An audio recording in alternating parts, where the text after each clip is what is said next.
Menteri Keuangan Purbaya Yudi Sadewa menegaskan bahwa utang proyek kereta cepat Jakarta-Bandung atau WUS tidak ada kaitannya dengan Kementerian Keuangan.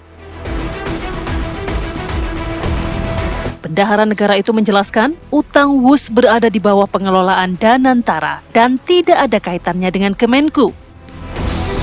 Menurut Purbaya, tidak seluruh tanggungan dibebankan atau dikembalikan kepada pemerintah. Terlebih, dividen dari BUMN kini sudah menjadi bagian dari Danantara dan tak lagi masuk sebagai penerima negara dalam bentuk penerimaan negara bukan pajak, PNBP. Saya belum dihubungi untuk masalah itu, Mbak. Nanti begitu ada saya di jumpa pers yang mingguan deh saya kasih tahu update-nya seperti apa. Yang jelas sekarang saya belum dihubungin tentang masalah itu. Tapi kalau ini kan kayak sisi di bawah Danantara kan ya. Kalau di bawah Danantara kan mereka udah punya manajemen sendiri, udah punya dividen sendiri yang rata-rata setahun bisa 80 triliun atau lebih. Harusnya mereka manage dari situ. Jangan ke kita lagi. Karena kan kalau enggak ya semuanya ke kita lagi, termasuk dividennya. Jadi ini kan mau dipisahin swasta sama government. Ya jangan kalau enak swasta, kalau nggak enak government. Saya pikir begitu ya Pak. Meskipun demikian, pemerintah akan mencari jalan keluarnya karena WUS merupakan moda transportasi yang perlu dikembangkan ke depannya. Juga sudah dibicarakan untuk diminta mencari skema supaya beban keuangan itu bisa dicarikan jalan keluar gitu. Karena faktanya kan juga WUS kemudian juga menjadi salah satu moda transportasi yang sekarang sangat membantu aktivitas seluruh masyarakat, mobilitas dari Jakarta maupun ke Bandung dan seterusnya. Dan justru kita pengen sebenarnya kan itu berkembang ya, tidak hanya ke Jakarta dan sampai ke Bandung, mungkin juga kita sedang berpikir untuk sampai ke Jakarta ke Surabaya. Gitu. Tim TV One mengabarkan.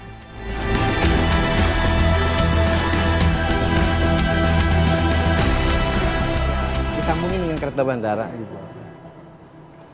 Ya, pemirsa, ini pemerintah menegaskan tidak akan menggunakan dana APBN nantinya untuk menanggulangi utang kereta cepat Jakarta-Bandung. Nah, pertanyaan ini juga sekaligus yang mengkhawatirkan masyarakat. Nantinya akan seperti apa skema yang digunakan untuk menghilangkan atau membayar hutang-hutang dari kereta cepat hari ini. Kita akan membahas dengan narasumber yang sudah hadir di studio. Sudah ada Pak Heri Gunawan, pengamat BUMN, dan juga Pak Fernando Hadityo Ganinduto, anggota Komisi 6 DPR RI. Selamat pagi, Bapak-Bapak. Assalamualaikum. Waalaikumsalam. Saya ke Pak Heri dulu. Pak Heri, kita fokus ke solusinya begitu ya. Ini ada berbagai solusi yang ditawarkan, tapi Pak Purbaya juga bilang bahwa ini bukan kewenangan dari Kemenku gitu. Seharusnya solusi apa yang diambil oleh pemerintah untuk menyelesaikan permasalahan ini? Nah, kalau kita bicara solusi, kan kita mesti kenali masalahnya.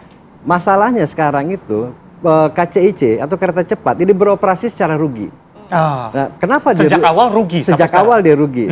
Nah, baru sampai hari ini kan dia beroperasi 2023. Nah, kemudian di 2024 kalau kita baca laporan tahunannya kereta api, di situ dijelaskan kereta cepat Jakarta-Bandung itu dalam 1 tahun 2024 cuma ada 6 juta. 6.050.000 pengunjung yang menggunakan kereta tersebut. Nah, dari targetnya? Artinya kan cuma 16.500 per hari.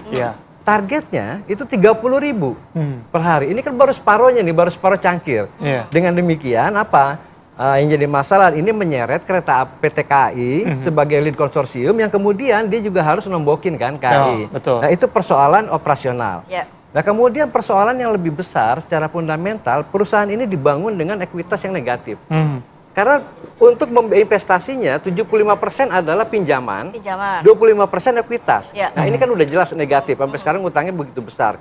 Tapi sudah mulai harus dicicil ketika beroperasi. Nah, ini grace periodnya kurang panjang. Makanya penyelesaiannya adalah harus jangka pendek dan jangka panjang. Nah, kalau berharap dari pemerintah dalam hal ini APBN, itu jelas tidak mungkin. Kenapa? KCIC itu bukan BUMN.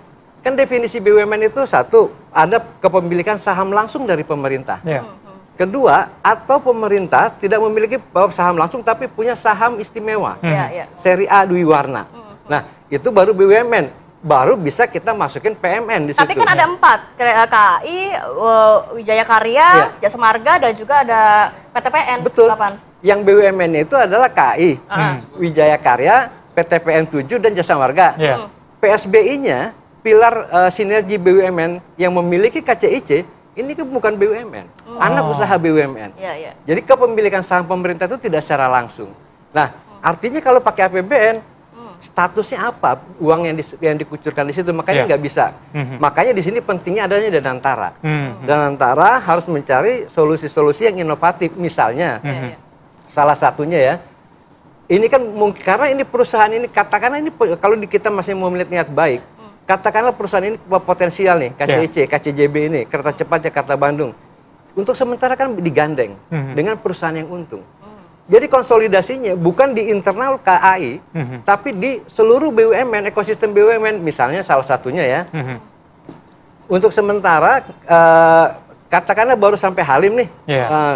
Di Halim misalnya dia secara melakukan aliansi strategis misalnya dengan LRT. Tapi satu tiket nih. Saya dari Bandung misalnya bisa satu tiket, kemudian dari sampai Halim saya naik LRT, kemudian sampai BNI saya langsung ke bandara. Jadi kalau saya mau ke bandara dari Halim, dari Bandung atau dari Cirebon atau dari mana, lewat KCIC aja, cukup satu tiket. Pak Heri, tapi bisa ada perlu Kertajati berarti ya? Ya, salah satunya ya misalnya ya. Tapi akankah juga membebankan BUMN lain yang profitable? Tadi ada yang mengatakan kan harus digandeng nih KCIC. Tapi kan dividen Danantara sendiri hanya 80 triliun satu tahun. Sedangkan BUMN yang profitable nantinya akan dikenakan juga beban karena utang kereta cepat ini. Adil nggak untuk BUMN lainnya?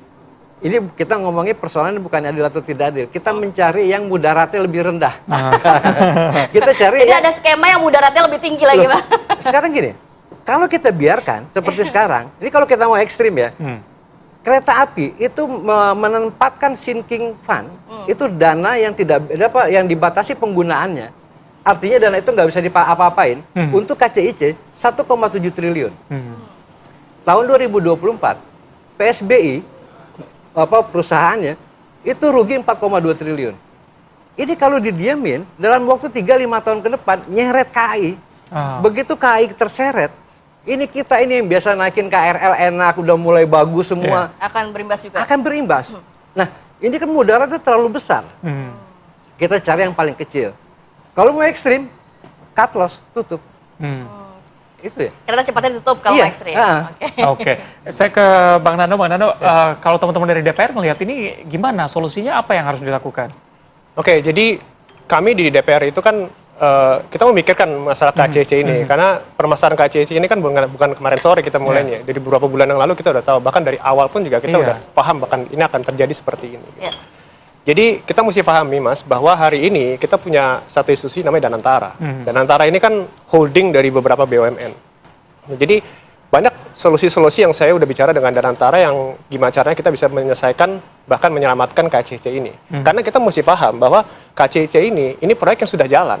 Dan ini bukan proyek yang jelek Mas. Jadi ini proyek yang bagus. Potensinya ada tadi dibilang. Potensinya ada, bahkan kalau kita sandingkan KCIC ini dengan kereta cepat di luar negeri di negara lain, ini nggak kalah bagus ini. Ini termasuk menurut saya termasuk bagus. Jadi gimana caranya kami di Komisi 6 di DPR ini harus mengawasi kinerja Danantara, gimana caranya proyek-proyek nasional di Indonesia ini harus berjalan. Gitu. Ada beberapa opsi yang kita udah bicarakan dengan Danantara. Gitu.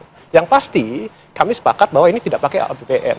Karena tadi Pak Heri sudah menjelaskan dengan detail ya, bahwa ini kan sebenarnya kan B2B. Gitu. Iya, dari awal juga B2B tidak menggunakan anggaran pemerintah. Jadi nggak ada urusannya dengan rakyat Indonesia yang membayar pajak untuk mempartisipasi untuk menyelesaikan masalah ini. Gitu. Jadi kami sepakat dengan Menteri Mas Nando, sebagai mitra dari KCIC, Kereta Api Indonesia, skema apa sih yang ditawarkan atau yang mungkin bisa menjadi solusi? Karena kan ada yang mengatakan, ya udah deh kita restrukturasi utang aja, Bank Cina mungkin bunganya diturunkan, kemudian tenornya diperpanjang, yang juga bisa menjadi deal-deal baru, yang nantinya meringankan juga untuk Indonesia. Ya, kan gini, saya kan saya lihat KCIC permasalahan ada dua.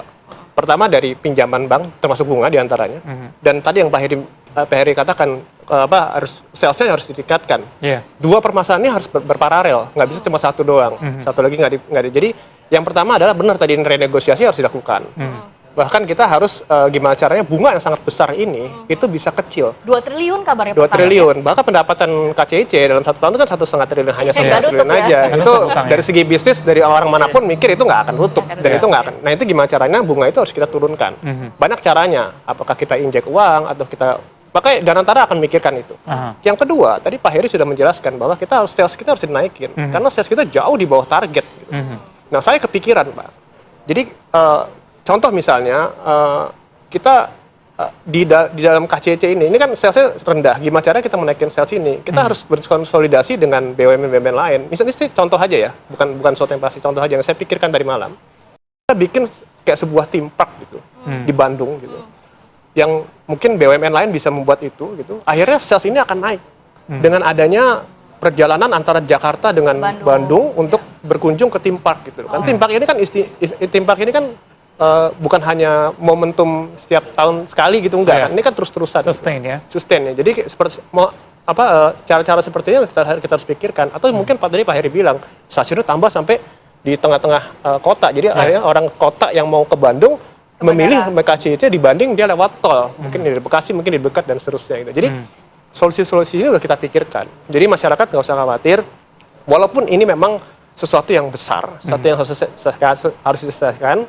Kita udah memikirkan ini dan kita akan, insya Allah dalam waktu dekat kita akan selesaikan. Oke, apakah dari teman-teman DPR juga mempertimbangkan untuk memperluas menuju Jawa Tengah atau Jawa Timur begitu? Mungkin bisa dijawab usai jeda. Kita bersama kami di Apa Kabar Indonesia Pagi.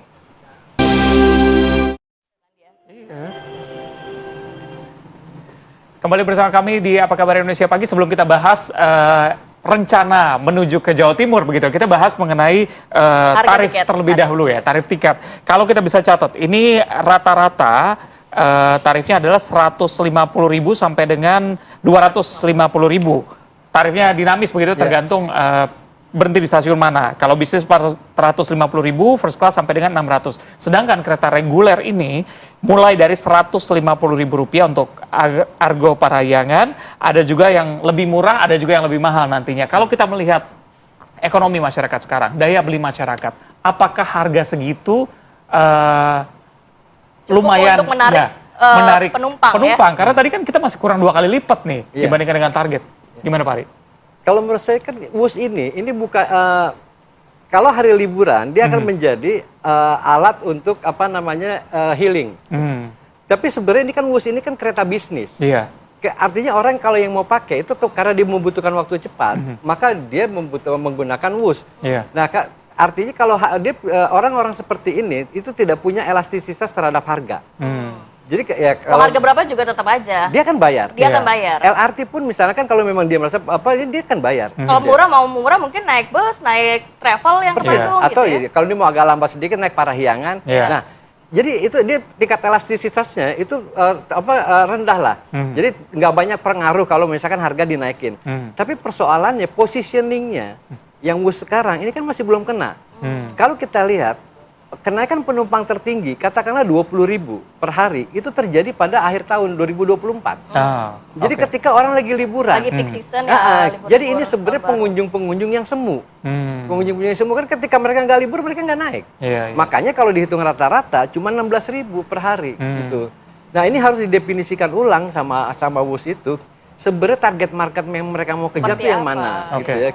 Bayangin kalau misalkan saya orang Bandung, misalnya saya bekerja di Jakarta, posisi saya bagus, saya pengen cepat, kenapa dia nggak jemput saya di rumah untuk sampai naik WUS? Saya akan bayar biaya terusan. Biaya terusan.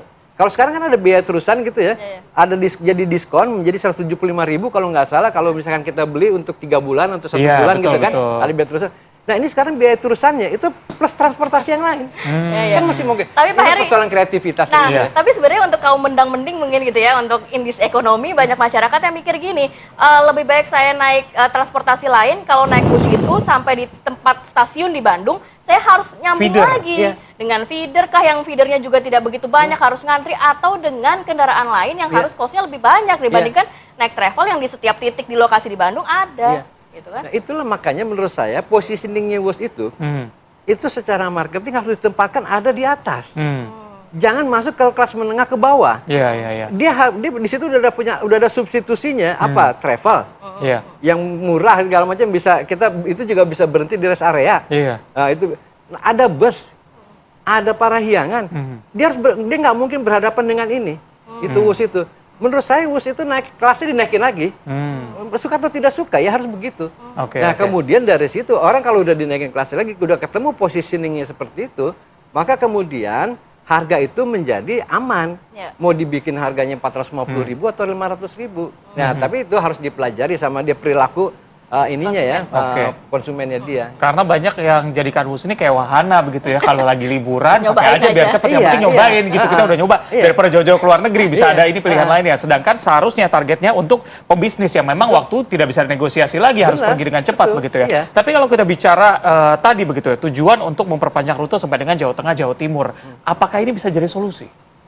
Jangka panjang iya, bisa jadi solusi sekarang, tapi persoalannya nggak bisa dalam waktu sekarang atau 5 tahun ke depan, terlalu sulit. Kenapa? Kita lihat WUS aja sekarang, 148 km dari Halim ke Bandung, Bandung separuh gitu kan.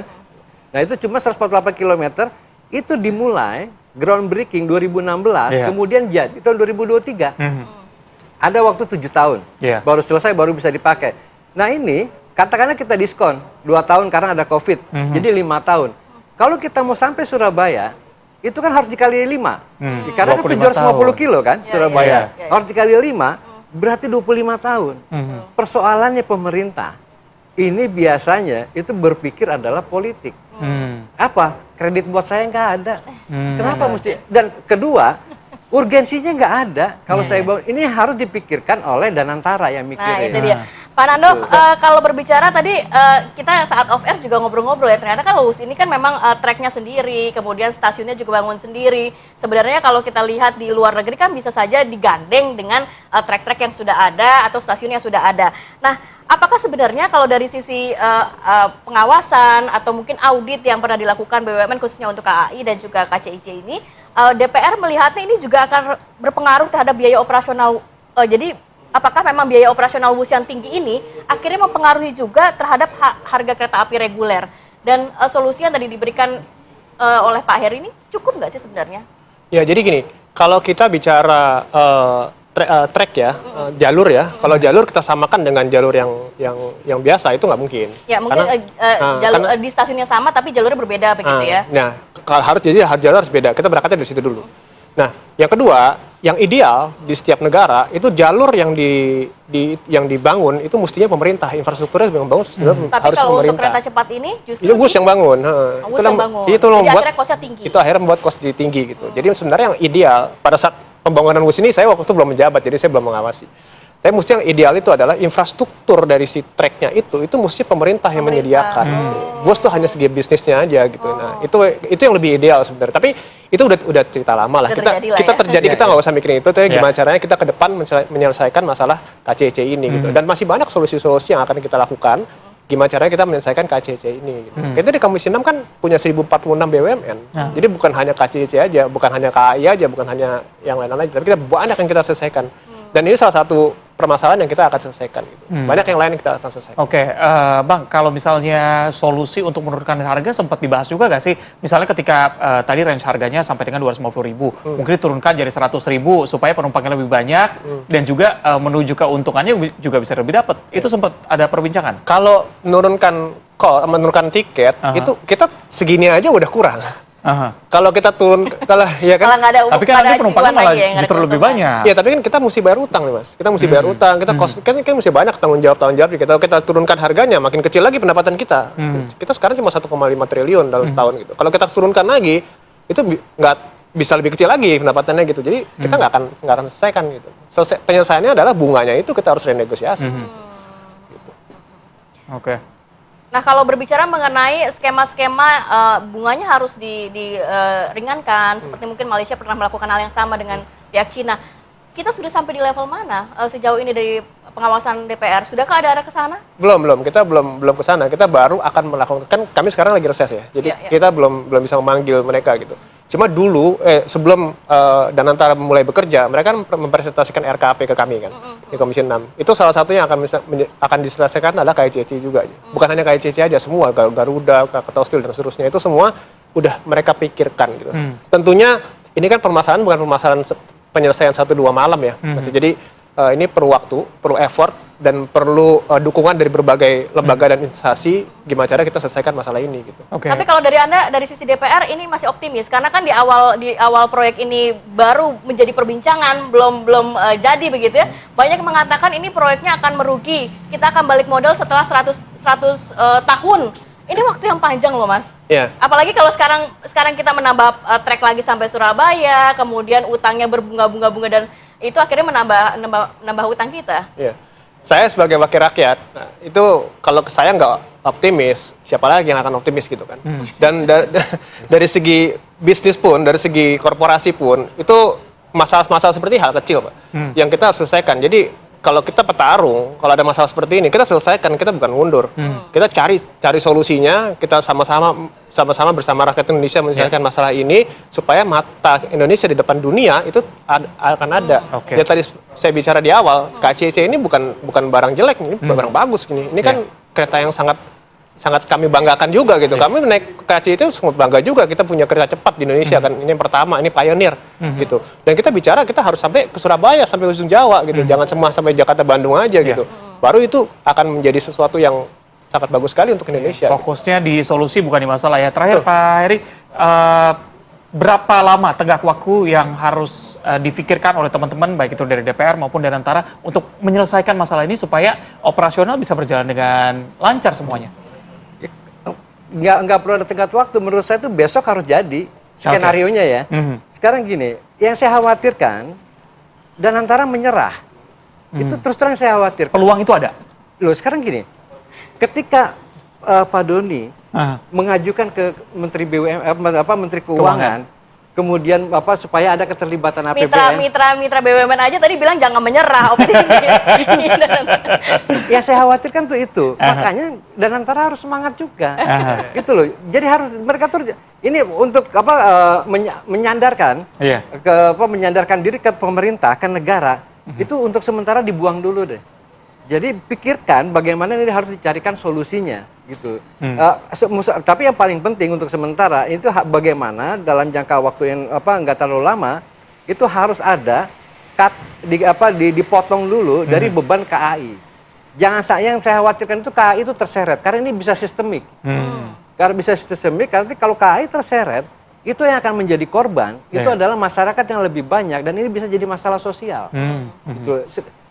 Saya naik LRT, naik ini juga, naik kereta juga, KRL, itu. Jadi bayangin naik KRL setiap pusing hari. Kalau subsidi nanti dicabut, harganya naik, kita jadi pusing semuanya begitu ya. Kalau gerbongnya sudah mulai karatan, KAI udah nggak punya duit untuk investasi, dia mau ganti gerbong nggak bisa, tapi karena uangnya kepakai untuk KCIC, apa nggak ribut orang itu? Jadi berdampak terhadap kereta api jarak jauh lainnya mungkin ya, atau kereta api di dalam kota. Betul. Dan menurut saya tadi pikirkan KCIC itu kereta cepat, bagaimana itu didorong menjadi menjadi kereta elit.